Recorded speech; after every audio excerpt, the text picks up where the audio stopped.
Hola, espero que se encuentren bien. En este video veremos algunos conceptos sobre campo eléctrico, en particular el concepto de resistencia eléctrica y de capacidad de un condensador. Estos conceptos son importantes porque diferentes membranas biológicas tienen propiedades eléctricas y actúan como un resistor eléctrico o como un condensador, en particular las neuronas. Bien, para comenzar, recordemos que en la naturaleza existen dos tipos de cargas, cargas positivas y cargas negativas. Y si tenemos dos cargas, entre ellas se ejercen una fuerza que es proporcional al inverso a la distancia al cuadrado. Y además, si tenemos cargas del mismo signo, estas se repelen. Si tenemos cargas de diferente signo, estas se atraen. Esto implica que cuando tenemos cargas, dos cargas, sin importar el signo, estas cargas van a sentir una fuerza. Entonces, de acuerdo a la segunda ley de Newton, vamos a tener movimiento de cargas, porque las cargas se van a acelerar, se van a mover. Cuando tenemos cargas en movimiento, se dice que se tiene una corriente eléctrica. Esto es fundamental. Algo importante de la ley de Coulomb es que es una fuerza conservativa. Eso quiere decir que conserva la energía. Matemáticamente, eso quiere decir que existe una función que llamamos potencial de energía eléctrica, tal que al derivar esa función nos da la fuerza. Como la derivada es una tasa de cambio, eso nos dice que si hay cambio en el potencial eléctrico, hay una fuerza. Y bueno, cuando hay un cambio en el potencial eléctrico hay una fuerza y por lo tanto hay movimientos de cargas. Una manera de describir este cambio es de esta forma. Menos el cambio del potencial eléctrico con respecto al tiempo, tenemos una fuerza y eso implica movimiento de cargas. Bien, es importante definir el concepto de campo eléctrico. El campo eléctrico es la fuerza por unidad de carga, o lo que es lo mismo, es el cambio de la energía de potencial eléctrico entre la distancia por unidad de carga. Con este concepto podemos definir el potencial eléctrico por unidad de carga. Es el potencial entre la carga. Bueno, aquí ponemos un signo menos por convención. Entonces, podemos ver que el campo eléctrico se puede ver como el cambio del potencial eléctrico entre unidad de distancia. Bien, como podemos ver, si hay cambio del potencial, quiere decir que hay campo eléctrico. Si hay campo eléctrico hay fuerza, si hay fuerza hay movimiento de cargas, es decir, hay corriente. Bien, recordemos que la corriente se define como la derivada temporal de la carga. Es decir, la corriente nos indica que hay un cambio de cargas. Si la carga es constante, pues no tenemos corriente. Bien, un concepto importante es el de densidad de corriente. Esto nos dice que si tenemos un cable, que por ejemplo puede ser un axón o una dendrita, la densidad de corriente es definida entre es la corriente entre la sección transversal del cable. Es decir, nos mide qué tanta corriente pasa por un cable, que bueno, puede ser una membrana biológica como un axón o una dendrita. Ahora, sabemos que quien hace mover a las cargas es el campo eléctrico. Entonces debe haber una relación entre el campo eléctrico y la densidad de corriente. Esta relación se establece de la siguiente forma. La densidad de corriente es igual a la conductividad por el campo eléctrico. Quiere decir que entre más campo eléctrico tengamos, más corriente hay. O al revés, si tenemos una corriente alta, quiere decir que tenemos un campo eléctrico. O también nos indica, como el campo eléctrico está relacionado con el cambio de voltaje, nos indica que tenemos un cambio de voltaje alto. Bien, en esta relación está este término. Este término se llama conductividad y es muy importante porque la conductividad cambia con respecto al medio. Para las neurociencias, este término es bastante importante porque resulta que si tienen ustedes una neurona, tienen un axón, el axón no es conductor, es decir, su conductividad es muy baja. Entonces es muy difícil que por ahí pase una corriente, que por ahí pasen cargas. Para eso necesitan una sustancia que se llama mielina. Y esa sustancia tiene una conductividad alta. Por lo tanto, para que la neurona mande una señal, necesita que el axón tenga mielina. Cuando no hay mielina, aunque la neurona mande una señal, esta señal no puede pasar porque el axón no es conductor. Y entonces ahí se presentan problemas. En particular, la esclerosis múltiple tiene ese problema, que en los axones hay una falta de mielina, es decir, hay una falta de conductividad. Entonces, cuando la neurona manda una señal, esta no puede pasar.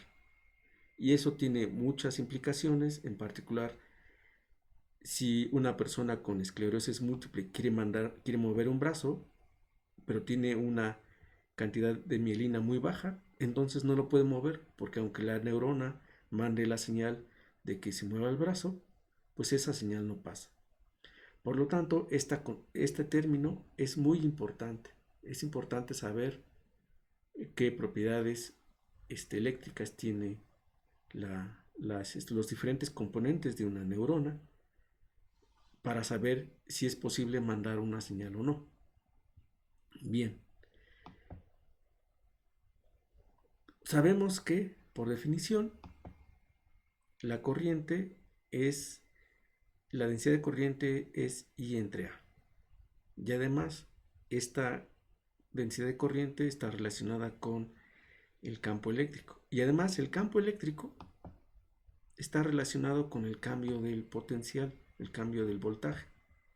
Entonces vamos a juntar todas estas expresiones. Aquí tenemos la densidad de corriente, que es la corriente entre el área de la sección transversal del cable, y tenemos el campo eléctrico, que es simplemente el cambio del voltaje con respecto al cambio de posición, y aquí tenemos la conductividad. O sea, esta expresión es exactamente J igual a sigma por E, pero escrita en términos de la corriente y el voltaje. Bien, de aquí podemos despejar el voltaje. Simplemente cambiamos la conductividad, que está multiplicando, pasa dividiendo. La delta de X, que está dividiendo, pasa multiplicando. Entonces aquí tenemos una relación entre el voltaje y la corriente. Este término que está aquí lo vamos a definir como R, o sea, es el cambio de distancia entre el área y entre la conductividad. Le vamos a llamar resistencia. Esta cantidad es importante porque nos indica que tanto un material, un cable o una membrana biológica se resiste al paso de una corriente, al paso de electrones o al paso de una corriente eléctrica. Si se dan cuenta, si el cable es muy largo, si delta de X es muy grande, la resistencia es grande. En cambio, si tenemos un cable con una sección transversal grande, aquí con esta sección transversal de área grande, entonces la resistencia va a ser pequeña. También si la conductividad es alta, la resistencia es pequeña. Entonces, lo que tenemos es que el voltaje muchas veces no se escribe delta de B, sino simplemente B. Se escribe como la resistencia por la corriente. Es decir, esta expresión también se conoce como la ley de Ohm. Esta expresión es importante. El símbolo de la resistencia se escribe de esta forma. Cuando uno escribe un circuito eléctrico, lo dibuja, y tenemos una resistencia, se escribe de esta forma. Ahora le ponemos la resistencia. Y esta relación es importante porque muchas membranas biológicas tienen su resistencia propia. Entonces, sabemos que va a tener que cuando se trata de pasar una corriente por ahí, cuando se trata de mandar una señal eléctrica, pues va a presentar una resistencia. Y dependiendo de esas características, dependiendo de la resistencia, pues va a ser fácil o no mandar una señal eléctrica. Bien, otro elemento importante es el del condensador. El condensador se construye básicamente a través de dos placas. Esas placas normalmente son conductoras, es decir, permiten el paso de corriente, de cargas eléctricas, y una de ellas se le pone carga positiva y la otra carga negativa. Como podemos ver, debido a que tienen cargas diferentes, va a haber una atracción entre las placas. Como hay una atracción entre las placas, hay una fuerza. Si hay una fuerza, hay un campo eléctrico. Y si hay un campo eléctrico, hay un potencial. Y podemos ver que entre mayor sea la carga entre las placas, si a este le ponemos una carga mayor y esta otra, pues van a tener más atracción. Quiere decir que la carga está relacionada con el voltaje que tengan las placas. Esa relación se escribe de esta manera. Aquí Q es la carga y B es el voltaje. Esta constante, este término, no siempre es constante, se le llama capacidad del condensador o capacitancia. De aquí podemos despejar el voltaje y nos queda Q entre C. C puede ser muy complicado y en particular para las membranas suele ser difícil de calcular. Normalmente depende de la forma geométrica de las placas, de las superficies. Y esto es muy importante porque muchas veces una parte de una membrana actúa como, o más bien la membrana actúa como un condensador. Y lo que pasa es que tenemos una membrana con un lado, con dos lados, una tiene una carga y la otra carga, y en esa membrana lo que se hace es que se carga, se le aplica un voltaje y lo que pasa es que la membrana se empieza a cargar, se empieza a tener una carga, y muchas veces los condensadores actúan como compuertas. O sea, se llena de carga, se descarga, y entonces dependiendo de cómo es el voltaje, estas membranas actúan de diferente forma.